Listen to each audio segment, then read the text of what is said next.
আসসালামু আলাইকুম ওয়া রাহমাতুল্লাহি তাআলা ওয়া বারাকাতুহু ওয়া মাগফিরাহ।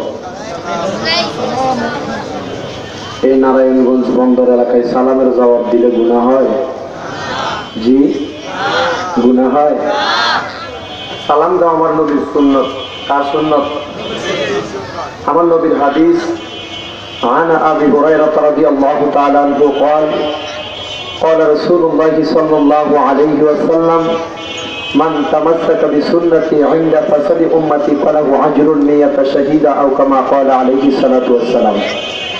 নবীজি বলেছেন, উম্মত ফিতনা ফাসাদের যুগে আমি নবীর একটা সুন্নতকে যারা জিন্দা করবে তাদেরকে 100 শহীদের সওয়াব দান করা হবে।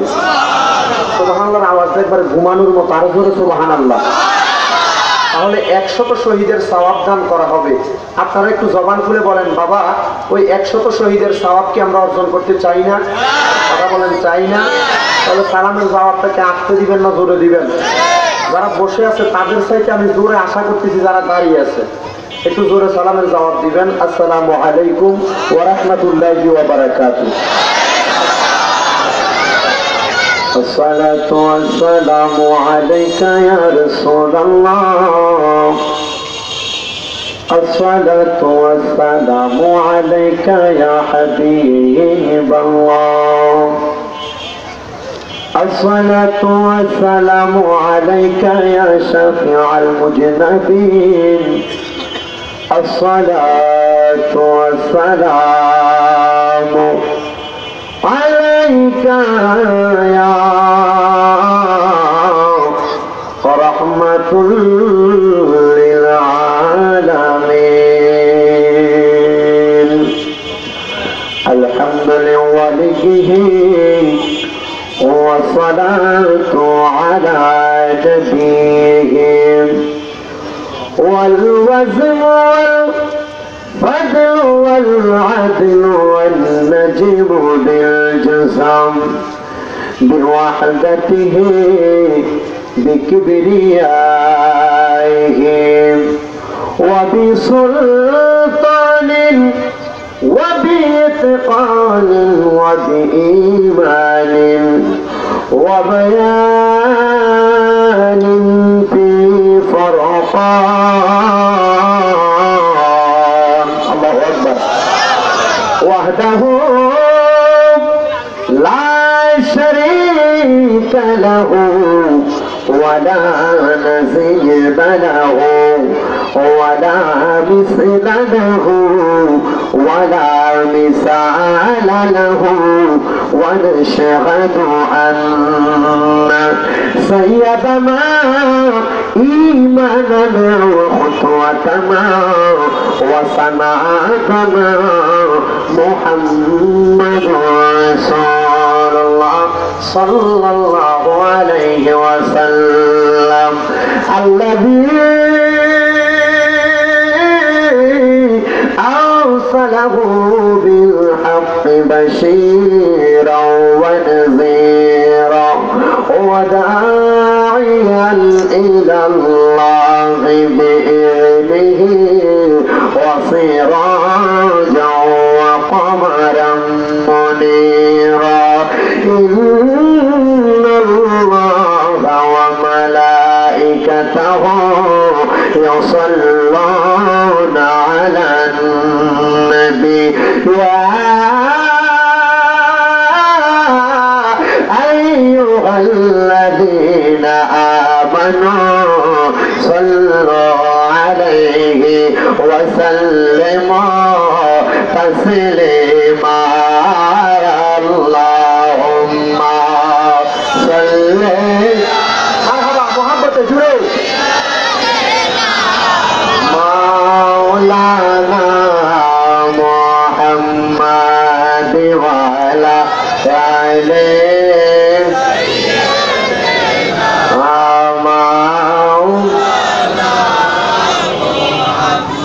গভীর মনোযোগ। কদম রসুল আঞ্চলিক শাখা নারায়ণগঞ্জ সিটি কর্পোরেশনের সাবেক পৌরসভার মোড় একরামপুর বন্দর নারায়ণগঞ্জের জমিনে আজকে এই হযরতে আবু বকর সিদ্দিক রাদিয়াল্লাহু তাআলা আনহু মডার্ন মাদ্রাসার উদ্যোগে শানে রিসালাত সাল্লাল্লাহু আলাইহি ওয়াসাল্লাম উপলক্ষের বিশাল ওয়াজ ও দোয়ার আজকের মাহফিলের ভাই বাবারা, আপনারা একটা জবান বন্ধ রাখবেন না, সবাই জবান খুলে উচ্চ কণ্ঠে আমার সাথে একটা কথার জবাব দিবেন। আজকে অনেক মানুষ এই নারায়ণগঞ্জের বন্দরের বিভিন্ন জায়গার মধ্যে রাস্তাঘাটে দোকানপাটের মধ্যে ঘোরাফেরা করে, কিন্তু মহান মালিকের দরবারে সবচাইতে বড় একটা শুকরিয়া, আজকে হযরতে আবু বকর সিদ্দিক রাদিয়াল্লাহু তাআলা আনহুর নামের মাদ্রাসার এই বিশাল শানের রিসালাতের মাহফিলের মধ্যে আমরা বসে গেলাম। আপনারা জবান খুলে বলেন, ওই রাস্তাঘাটে দোকানপাটে বাড়িতে দোকানে এখনো যারা ঘোরাফেরা করে, আর আমরা যারা এখানের মধ্যে বসে আছি, আমাদের মধ্যে আর তাদের মধ্যে পার্থক্য আছে না নাই? জবান খুলে বলেন না, আছে না নাই? অনেক মানুষ এই নারায়ণগঞ্জের মেডিকেলের মধ্যে ভর্তি, অনেক মানুষ এখনো রাস্তাঘাটের মধ্যে ঘোরাফেরা করে, কিন্তু আপনারা জবান খুলে বলবেন, আজকে আমরা যারা এই নারায়ণগঞ্জের জমিনে একরামপুর বন্দর নারায়ণগঞ্জের এই মাহফিলের মধ্যে বসে গেলাম, আজকে আমাদেরকে যিনি এই মাহফিলের মধ্যে বসাইছেন, জবান খুলে বলেন তিনার নাম কি? ডান হাত তুলে একবার বলেন ওনার নাম কি? সবাই ডান হাত তুলে বলেন ওনার নাম কি? হাত তুলে বলেন ওনার নাম কি? জবান খুলে বলেন আল্লাহ। এই নারায়ণগঞ্জের আকাশ বাতাসকে মুখরিত করে ধরে বলেন আল্লাহ।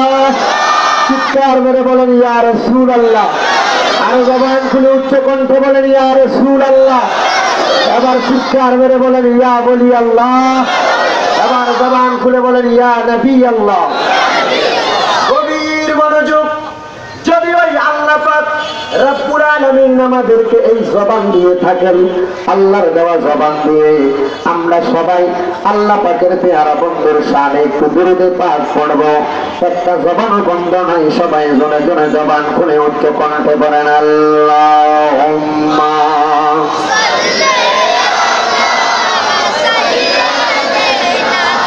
মাওলানা মুহাম্মদ ওয়া আলা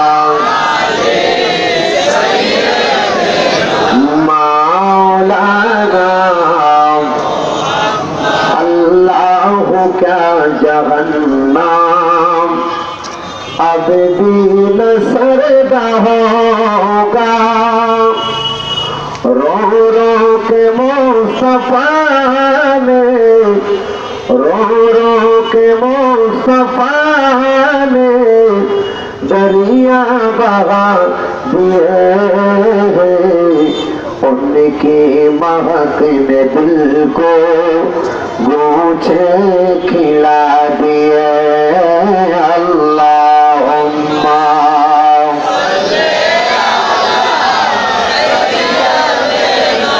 मौलाना मुहम्मद वाला सैयदना नबीजी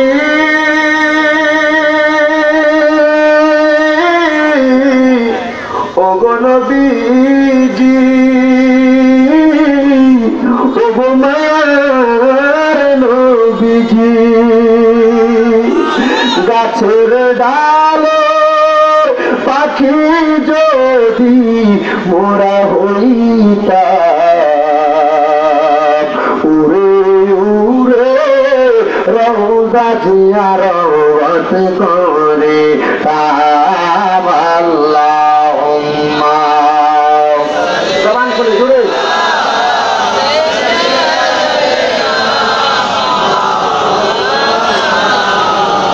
মুহাম্মদ ওয়া আলা আলি সাইয়্যিদিনা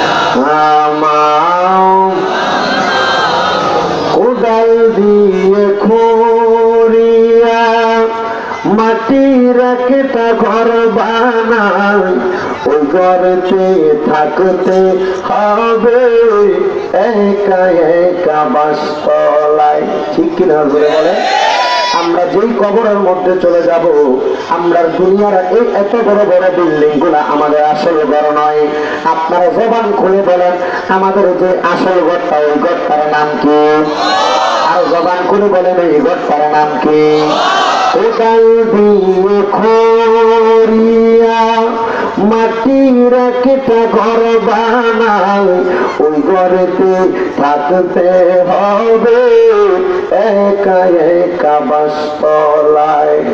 ওই ঘরেতে আপন তোমার কেউ তো জানি হবে না, আপন যিনি হবেন তিনি শাহে মদিনা। আল্লাহুম্মা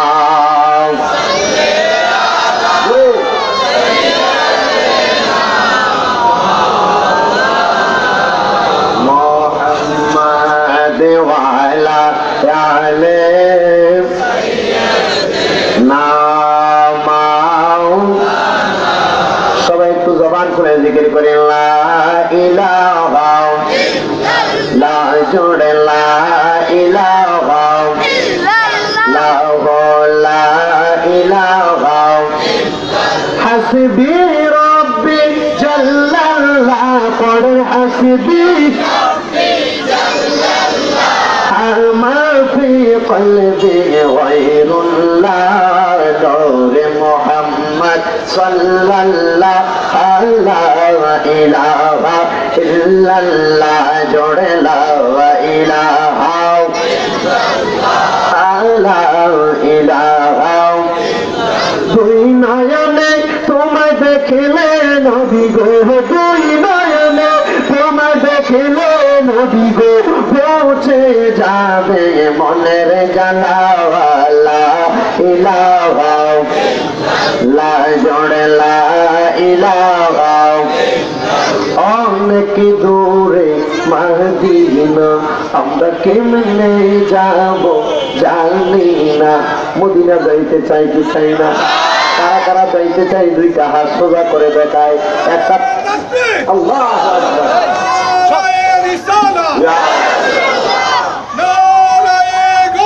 ইয়া রাসূল আযম জিন্দাবাদ, জিন্দাবাদ। গুরু বলেন মারহাবা, আর গুরু বলেন মারহাবা। মদিনা কি আসলে সবাই যাইতে চাই? আসলে মদিনা যাইতে চাই? এর মধ্যে মদিনা যাবেন দূরের কথা, ঢাকায় এয়ারপোর্ট যাওয়ার আগে একটা ভাবছা আসলে মদিনা যাইতে চাই। মদিনা জানেওয়ালার আওয়াজ হবে হযরত বিলালের আযানের সুরের মতো। গুরু বলেন ঠিক কিনা বলেন? মদিনা যাওয়ার জানেওয়ালার আওয়াজ হবে হযরত সিদ্দিক আকবর যেমন ভাবে যুদ্ধে যাওয়ার জন্য আশেকদেরকে ডাক দিতেন, ওই হযরত আবু বকর সিদ্দিক রাদিয়াল্লাহু তাআলা আনহু গলার আওয়াজের মতো। ঠিক কিনা বলেন? তো মদিনা যাইতে চাই কারা কারা? একটু দুই হাত তুলে সোজা করে দেখায়, আর জোরে একটা তাকবীর হবে। নারে তাকবীর, নারে রিসালাত, নারে রিসালাত, নারে হুসিয়া। মদিনা যাইতে চাইতে ইনশাআল্লাহ, মদিনা যাইতে চাইতে ইনশাআল্লাহ। সবাই জবান খুলে জোরে জোরে পড়ে অনেকে দূরে মাহদিনা, আমরা কেমনে যাব জানি না। বলে অনেকে দূরে মাহদিনা, আমরা কেমনে যাব জানি না। দয়াল আল্লাহ দয়া করো, পুরান মনের বাসনা। লা ইলাহা লা জোড়ে লা ইলাহা লা ইলাহা ইল্লাল্লাহু মুহাম্মাদুর রাসূলুল্লাহ সাল্লাল্লাহু আলাইহি ওয়াসাল্লাম। সবাই বলেন সাল্লাল্লাহু আলাইহি ওয়াসাল্লাম। একটা জবান বন্ধ রাখবেন না, সবাই চিৎকার মেরে বলেন আল্লাহু আকবার। আমার নারায়ণগঞ্জ বন্দর এলাকার ভাই বাবাজিরা গো, ও আমার মুরব্বী বাবারা, ও আমার পর্দা পর্দার আড়ালের মা বোনেরা, আজকে আমরা যারা এই মাহফিলের মধ্যে বসলাম, আমাদের মনের মধ্যে অন্য কোনো আশা নাই। এই মাহফিলের মধ্যে বসার একটাই আমাদের মনের আশা, আল্লাহর দরবারে ফরিয়াদ মুনাজাতের মধ্যে বসে বসে করব, আল্লাহ আজকে এই নারায়ণগঞ্জের হযরতে আবু বকর সিদ্দিক রাদিয়াল্লাহু তাআলা আনহু মডেল মাদ্রাসার এই শানের সালাতের মাহফিলের মধ্যে বসে, আল্লাহ গো, জীবনে অনেক গুনাহ করেছি, অন্যায় করেছি, জীবনের গুনাহগুলো মাফ করাইতে চাই। আপনারা জবান খুলে বলেন, আমাদের জীবনের গুনাহগুলো আজকের এই মাহফিলের মধ্যে বসে মাফ করাইতে চাই কি চাই না? জবান খুলে বলেন না বাবা, চাই কি চাই না? ও আমার আজকের মাহফিলের যুবক নওজোয়ান ভাইরা, ও আমার মুরব্বী বাবারা, ও আমার আলেম সমাজ বাবারা, আমার দয়াল নবী রাহমাতুল লিল আলামিন নবীজি, যিনি মদিনার রাহমাতুল লিল আলামিন নবী, আসমানের নবী, জমিনের নবী, ওই নবীর উপরে আমরা দুরূদ আদায় করলাম। আমার নবী রাহমাতুল লিল আলামিন নবীজি মসজিদে নববীর মধ্যে যখন বসে থাকতেন, মসজিদে নববীর মধ্যে যারা গিয়েছেন, আমি অদম হতভাগে এখনো যাইতে পারলাম না, কিন্তু মসজিদে নববীর ভিডিওগুলো যখন আমার চোখের মধ্যে দেখি, কত হাজি ভাইয়েরা মদিনায় যায়, মদিনা শরীফ দেখতে কত সুন্দর, আমার দয়াল নবীর দাঁড়ায় দাঁড়ায় সালাম দেয়। হায় রে, ওই মদিনায় এখনো পর্যন্ত যাইতে পারলাম না। ও দয়াল আল্লাহ, একবার কি ওই মদিনায় আমরা দেখাইবানি? আমার দয়াল নবীজি রাহমাতুল লিল আলামিন নবীজি মদিনা শরীফের বারান্দার মধ্যে, একটা বারান্দার মধ্যে, একটা সাইডের মধ্যে আমার নবীর 70 জন সদস্যের একটা টিম ছিল। সেই সদস্যের টিমটাকে বলা হয় আহলে সুফা। ঠিক না বাবা? তারা আমার আলেম বাবা, আমার বয়স কম। আপনারা তো মনে করছিলেন যে প্রধান আলোচক স্বামীরা আসবে, না জানি একটু মোড়া গাড়া হইব, দাড়িটা দিয়ে আছে, আমার কোনো দাঁড়িয়ে ওঠে নাই, বয়স কম, মাত্র ফাদের প্রথম বর্ষে পড়তেছি, কুমিল্লা ইউনিভার্সিটিতে বাংলা বিভাগে অনার্স করতেছি, প্রথম বর্ষ, বয়স খুব অল্প, কিন্তু চেষ্টা করব আজকের মাহফিল থেকে আপনাদেরকে একটা শিক্ষা দিয়ে যেতে, যে আজকের মাহফিল থেকে জীবনের গুণাগুলো মাফ করিয়ে নিয়ে যাব এবং আল্লাহর দরবারে ফরিয়াদ করব, আল্লাহ জীবনে একবার আমাদেরকে সোনার মক্কা মদিনা দেখে না।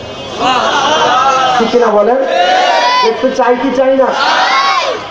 তো বাবা একটু মনোযোগ, আমার আলোচনাটা হবে একটু আপনাদের ব্রেনে ঢুকে কিনা জানি না। আমি আপনাদের নারায়ণগঞ্জের এই অঞ্চলটাতে একবার প্রথম না, সময় দিতে পারি না, তবে আমার বাবা যান এই যে হুজুর, ওনার নাম নাকি মাহবুবুল আলম সিদ্দিকী হুজুর, ওই যে ফ্রান্সের যে বিরুদ্ধে আমার রসুলের শানের বিরুদ্ধে যখন ম্যাক্রো বেয়াদব যার সন্তান যখন আমার রসুলের শানের বিরুদ্ধে কথা বলেছে, আমার রসুলের ব্যঙ্গচিত্র ফটো তৈরি করেছে, ওইখানে যাওয়ার পরে তাদের সাথে আমার পরিচয় মূলত। ঠিক না বাবা? তো এনে যাই, যাক সবাই গেছে আন্দোলনের সুখ প্রকাশ করতে, আমার ওইখানে আবার মোবাইলটাও নিয়ে গেছে। অনেকে দেখছে, অনেক খোলা হয়নি কান্দে, মানে আমরা বক্তা মানুষ তো আর কান থামো পারি না, ওই জায়গার ভিতরে কষ্টও প্রকাশ করতে পারি না। মনে মনে চিন্তা করতেছি, যাক মাহফিল করলে তো ভালোই হাদিয়া, এক মাহফিলের হাদিয়া দিয়ে ভালো একটা দামি মোবাইল নেওয়া যাবো, আমি আর কান দিই না, যাক নিয়ে গেছে, যার মানতে নিছে, মনে হয় আল্লাহ এটা আমার কবুল করছে, তো কবুল করার পরে এখন একটা ভালো মোবাইল একটা তোর হাদিয়ার মাধ্যমে নেওয়া হয়েছে, অসুবিধা নাই। তবে আমার কথা হচ্ছে, এই মাহফিলে যে বসলাম, উদ্দেশ্য হচ্ছে জীবনের গুনাহ, জীবনের গুনাহ।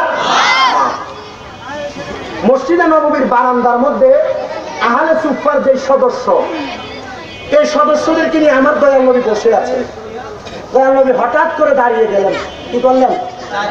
বলেন না, কি করলেন?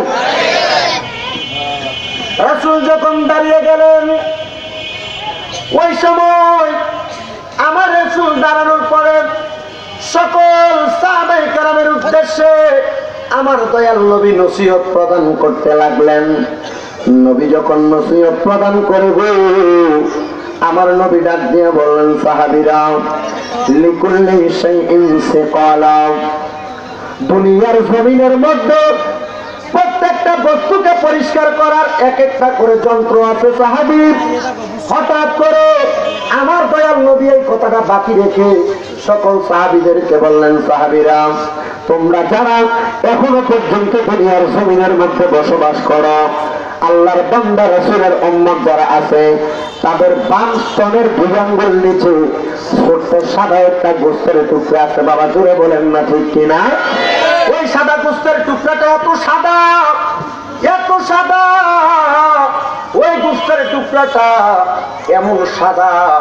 আপনারা একটু আমার দিকে লক্ষ্য করবেন, এই যে পোস্টার হ্যান্ডেলটা দেখতেছেন, এটা কি সাদা না কালো? বলেন সাদা না কালো? যদি এই পোস্টারটার মধ্যে সামান্য পরিমাণ কালো কালি লাগিয়ে দেওয়া হয়, ওই পোস্টারটা কি ভালো দেখা যাবে না খারাপ? আরো করে বলেন ভালো না খারাপ? আমার নবী ডাক দিয়ে কই, উম্মত,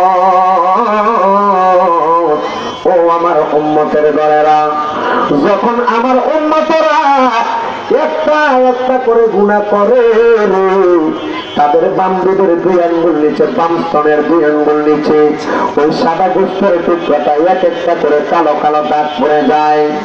সাহাবায়ে কেরাম আমার নবীকে ডাক দিয়ে বললেন, ইয়া রাসূলুল্লাহ, ইয়া হাবিবাল্লাহ, নবী গো,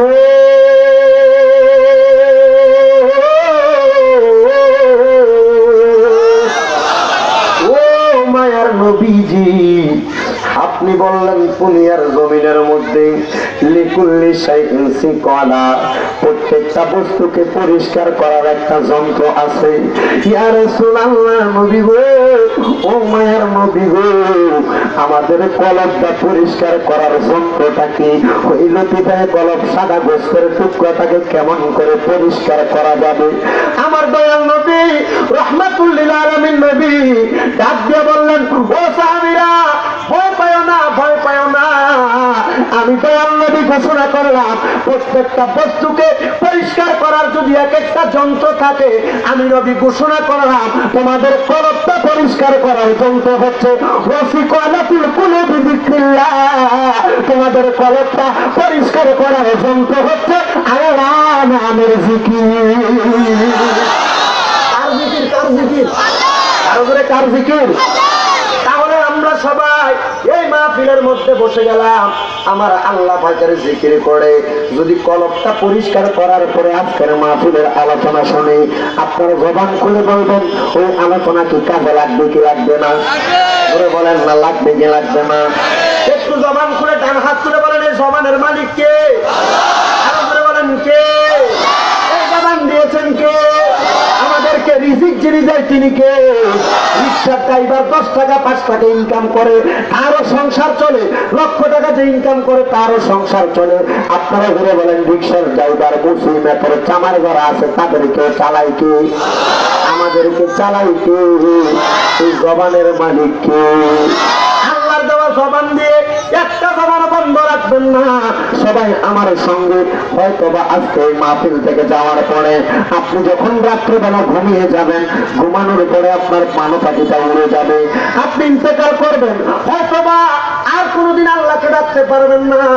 আপনারা একটু আমার সঙ্গে জবান খুলে খুলে আল্লাহ পাকের ইসমে জাতের জিকির করবেন। আপনারা জোরে বলেন, ওই আল্লাহর জিকির আস্তে করবেন না জোরে করবেন? জোরে বলেন, আস্তে করবেন না জোরে করবেন? তাহলে একটা জবান বন্ধ নাই, সবাই জবান খুলে যখন আমার সঙ্গে আল্লাহ পাকের জিকির করেন, ধরে ধরে আল্লাহ আল্লাহ আল্লাহ আল্লাহ আল্লাহ।